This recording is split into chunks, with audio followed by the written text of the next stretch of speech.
மீண்டும் உங்களுடைய ஆண்டவராக இயேசு கிறிஸ்துவின் நாமத்தினாலே வாழ்த்துகிறேன், ஆசீர்வதிக்கிறேன். இந்த நாளிலும் ஆண்டுடைய வார்த்தைகளை பார்க்க போகிறோம். அதை பார்த்து அதன்படி நம்மை ஒப்பு கொடுத்து ஆண்டவருக்கென்று மனம் திரும்பி அவர் உறுதியாய் பற்றி கொண்டு அவர் தருகிற நித்திய ஜீவனை பெற்றுக்கொள்ளும்படியாக நாங்கள் ஆசீர்வதிக்கப்பட நம்மை முழுமையாய் ஒப்பு கொடுப்போம். எஸ் ராஜா நாமத்தில் ஜீவனுள்ள நல்ல பிதாவே, ஆமென், ஆமென், ஆமென். நீதிமொழிகள் 8ஆம் அதிகாரம் 32வது வசனத்தில் இருந்து 36வது வசனம் வரை வாசிப்போம். அதை பார்த்து நீதியை தொடர்ந்து நாங்கள் கவனிப்போம். ஆதலால் பிள்ளைகளே, எனக்கு செவி கொடுங்கள், என் வழிகளை காத்து நடக்கிறவர்கள் பாக்கியவான்கள். நீங்கள் புத்தியை கேட்டு ஞானம் அடையுங்கள், அதை விட்டு விலகாதிருங்கள். என் வாசற்படியிலே நித்தம் விழித்து இருந்து என் கதவு நிலை அருகே காத்திருந்து எனக்கு செவி கொடுக்கிற மனுஷன் பாக்கியவான்.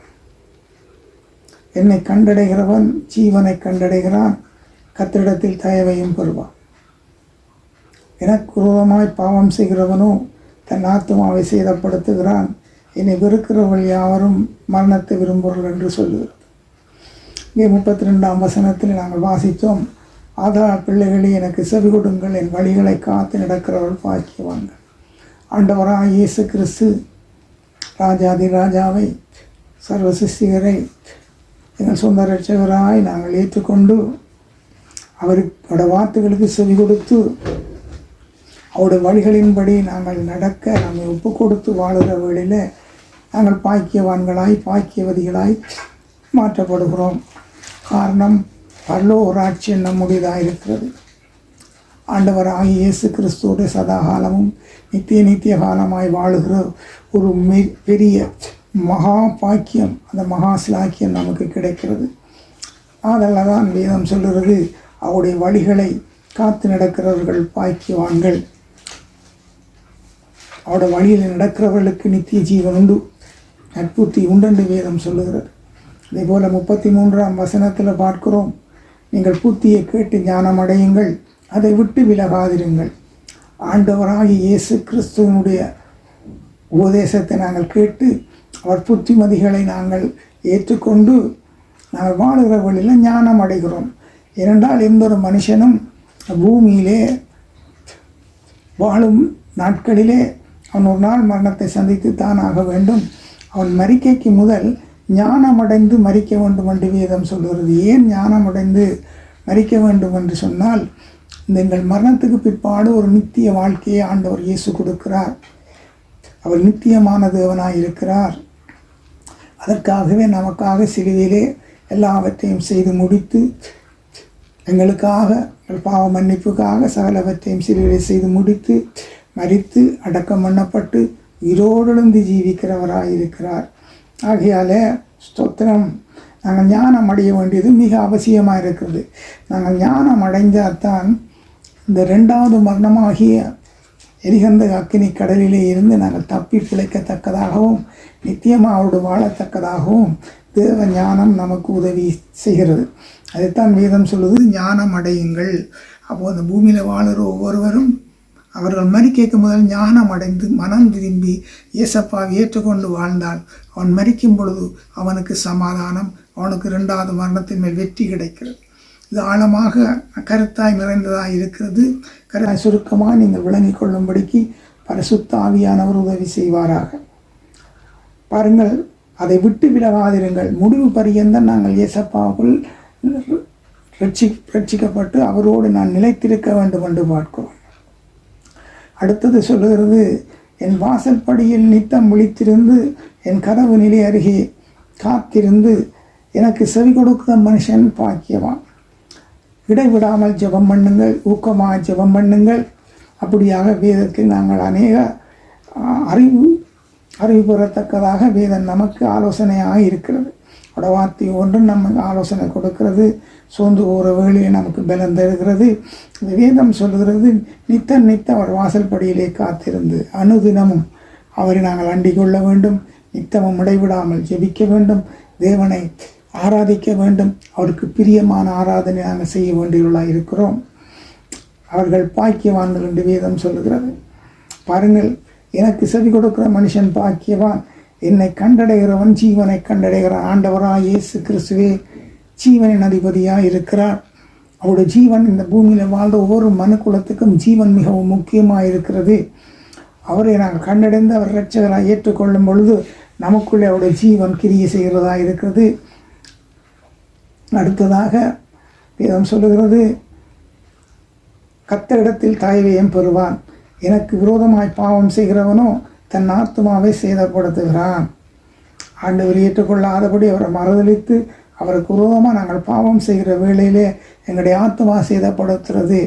ஆத்மா சேதப்படுத்துறது என்று சொல்லப்படுகிறது. அது எங்கே என்று சொன்னால் நித்தியமாக நரகமாக இருக்கிறது. நித்தியத்திலே நாங்கள் ஆண்டவரோடு வாழ்வதற்கு நித்திய வாழ்வு கிடைக்கிறது. அவர் ஏற்றுக்கொண்டு வாழும் பொழுது, அப்படி நாங்கள் அவரை மறுதலித்து வாழுகிற வேளையில் நமக்கு கிடைக்கிறது நித்திய ராட்சியத்துக்கு நித்திய வாழ்வுக்கும் அது எதிராக இருக்கிறதாய் பார்க்கிறோம். அப்போ வெளிப்படுத்தின விசேஷம் 2ஆம் அதிகாரம் 11வது வசனத்தில் சொல்லப்படுகிறது, ஆவியானவர் சபைகளுக்கு சொல்லுவதை காதுள்ளவன் கேட்க கடவன், சேங்கொள்ளுகிறவன் 2ஆம் மரணத்தினால் சேதப்படுவதில்லை என்று சொல்லப்பட்டிருக்கிறது. அப்போ அதைத்தான் இங்கே வேதம் சொல்வது, தன் ஆத்மாவை சேதப்படுத்துகிறான். ஆண்டவருக்கு விரோதமாய் பாவம் செய்கிறவனோ தன் ஆத்மாவை சேதப்படுத்துகிறான். அவரை சொந்த ராட்சராக ஏற்றுக்கொண்டு அவருக்கு கீழ்ப்படிந்து நாங்கள் வாழும் பொழுது எங்களோட ஆத்மா ஒரு பொழுதும் அக்கினி கடலிலே சேதமடையாது. அதைத்தான் வேதம் சொல்லுகிறது. அதான் மரணத்தின் மேல் வெற்றி கொடுக்கிறவராக இருக்கிறார் ஆண்டவர். ஸ்தோத்திரம். அவர் ஜீவனின் அதிபதியாக இருக்கிறார். அவருக்கு ஜீவனை கொடுக்கவும் எடுக்கவும் அவருக்கு அதிகாரம் உண்டு. ஆகையாலே எங்களோட ஆத்மா சேதப்படாதபடிக்கு அவர் பாதுகாக்க வல்லவராக இருக்கிறார். அவ்விடத்தில் நாங்கள் மனம் திரும்ப வேண்டியது மிகவும் அவசியமாக இருக்கிறது. ஆகையாலே நாங்கள் அவருக்கேற்ற பிரியமான ஆராதனை செய்யணும் என்று ஏற்கனவே நான் முதல் கசட்டில் அதை குறித்து பிரசங்கித்திருக்கிறேன். இப்பொழுதும் அவருடைய தொடர்ந்து நாங்கள் அதை பார்க்கிற வேளையில் அவருடைய சுவிசேஷத்துக்கு நாங்கள் கீழ்ப்படிய வேண்டியவர்களாக இருக்கிறோம். அதுக்கு நீங்கள் கலாத்தியர்கள் நிருபத்தில் பார்க்கிறோம், ஆண்டவருடைய சுவிசேஷத்தை ஒரு பொழுதும் நாங்கள் மாற்றக்கூடாது. அந்த சுவிசேஷத்தில் நாங்கள் நிலைத்திருக்க வேண்டியவர்களாக இருக்கிறோம். வேறொரு சுவிசேஷம் இல்லையே என்று வேதம் நமக்கு போதிக்கிறது. ஸ்தோத்திரம். கலாத்தியர் 1ஆம் அதிகாரம் 6லிருந்து 10 வரை நாங்கள் பார்ப்போமாக இருந்தால் அங்கே ஸ்தோத்திரம் சொல்லப்படுகிறது, உங்களை கிறிஸ்துவின் கிருபையினாலே அழைத்தவரை நீங்கள் இவ்வளவு சீக்கிரமாய் விட்டு வேறொரு சுவிசேஷத்துக்கு திரும்புவதை பற்றி நான் ஆச்சரியப்படுகிறேன். வேறொரு சுவிசேஷம் இல்லையே. சிலர் உங்களை கலகப்படுத்தி கிறிஸ்துவுடைய சுவிசேஷத்தை பொருட்ட மனதாக இருக்கிறார்களே அல்லாமல் வேறல்ல. நாங்கள் உங்களுக்கு பிரசங்கித்த சுவிசேஷத்தை அல்லாமல் நாங்களாவது வானத்திலிருந்து வருகிற ஒரு தூதனாவது வேறொரு சுவிசேஷத்தை உங்களுக்கு பிரசங்கித்தால் அவன் சபிக்கப்பட்டவனாக இருக்க கடவன். வேறொரு சுவிசேஷம் இல்லை என்று அவனுடைய சுவிசேஷம் சிலரால் மாற்றப்பட்டு வருகிறதை பார்க்கிறோம். சுய புத்தியின் மேல் சாயறதுனால, அவனோட வார்த்தையை உற்று கவனிக்காததினாலே அப்படியான காரியங்கள் நிகழ்கிறதை நாங்கள் பார்க்கிறோம். அங்கே 9வது வசனம் சொல்லுகிறது, கலாத்தியர் 2:9, முன் சொன்னது போல மறுபடியும் சொல்லுகிறேன், நீங்கள் ஏற்றுக்கொண்ட சுவிசேஷத்தை அல்லாமல் வேறொரு சுவிசேஷத்தை ஒருவன் உங்களுக்கு பிரசங்கித்தால் அவன் சபிக்கப்பட்டவனாக இருக்க கடவன். ஆண்டோட சுவிசேஷம் இதைத்தான் சொல்லுகிறது. பாருங்கள், 1 யோவானிலே சொல்லப்படுகிறது. ஸ்தோத்திரம். 5ஆம் அதிகாரத்திலே 11வது வசனம், தேவன் நமக்கு நித்திய ஜீவனை தந்திருக்கிறார், அந்த ஜீவன் அவருடைய குமாரனில் இருக்கிறது என்பதே அந்த சாட்சியாம்.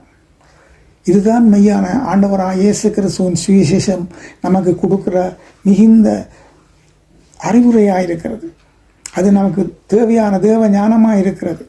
அடுத்தது 12ஆம் வசனம், குமாரனை உடையவன் ஜீவனை உடையவன், குமாரனை உடையவன் ஜீவனை உடையவன், தேவனுடைய குமாரன் இல்லாதவன் ஜீவன் இல்லாதவன். உங்களுக்கு நித்திய ஜீவன் உண்டென்று நீங்கள் அறியவும், தேவனுடைய குமாரனுடைய நாமத்தின் மேல் நீங்கள் விசுவாசமாக இருக்கவும், தேவனுடைய நாமத்தின் மேல் விசுவாசமாக இருக்க உங்களுக்கு இவைகளை எழுதி இருக்கிறேன். ஹல்லேலூயா. ஆகையாலே அவர் நமக்கு கொடுத்த பிரதானமான வாக்குத்தத்தம் நித்திய ஜீவனை தருவேன் என்பதாயிருக்கிறது. ஆகையால் நாங்கள் தேவனுடைய சுவிசேஷத்துக்கு கீழ்ப்படிந்து நாங்கள் நடக்க வேண்டியவர்களாக இருக்கிறோம். இன்று சில வேளைகளில் கூட அநேகர் ஆண்டவரை ஏற்றுக்கொண்டவர்கள் கூட சில நேரத்தில் சுவிசேஷத்திலிருந்து தடம் மாறி அவர்கள் புரண்டு விக்கிர ஆராதனைகள் செய்கிறத கூட நாங்கள் பார்க்கிறோம்.